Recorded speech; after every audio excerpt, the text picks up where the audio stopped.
Aligning yourself on the right path spiritually is not an easy thing to do, right?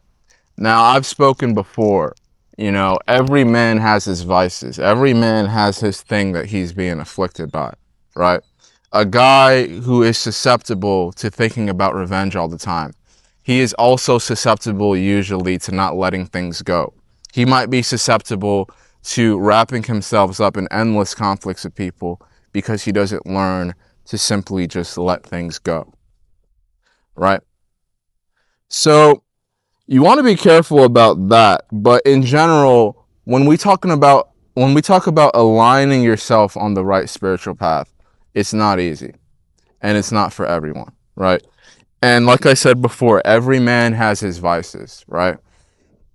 Sometimes you might be speaking to a guy who's susceptible to other things, who's susceptible to greed, right? Where he just wants to gather resources, right? Where he's susceptible to gluttony, where he just wants to indulge himself in all the time. He doesn't want to work, right? He's susceptible to jealousy, right? And there's nothing you can tell these people, right? Some people, you can go to a guy who's susceptible to feeling jealous and you can explain to him, hey man, it's not logical for you to be feeling that way.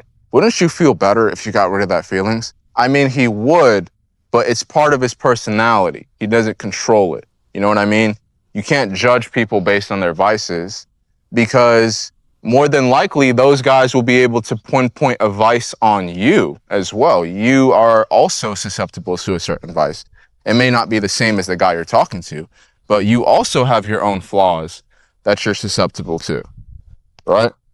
So it's something to keep in mind. Every guy has his vices. And when we talk about the concept of aligning yourself on the right spiritual path, we're talking about taking the time to learn about yourself, right? I learned a lot of things about myself when I was trying to align myself spiritually. I asked myself the question, what do I have a track record of doing in my life, right? Because when someone has a track record of doing something in their life, it's usually not by mistake. It's usually that they have thoughts about doing it a lot, right? And I looked at myself in the mirror and I said, what do I have a track record of doing? What do people call me out on a lot that they don't think is that great, right? More than likely, you will also have a quality that someone will actually call you out on a lot.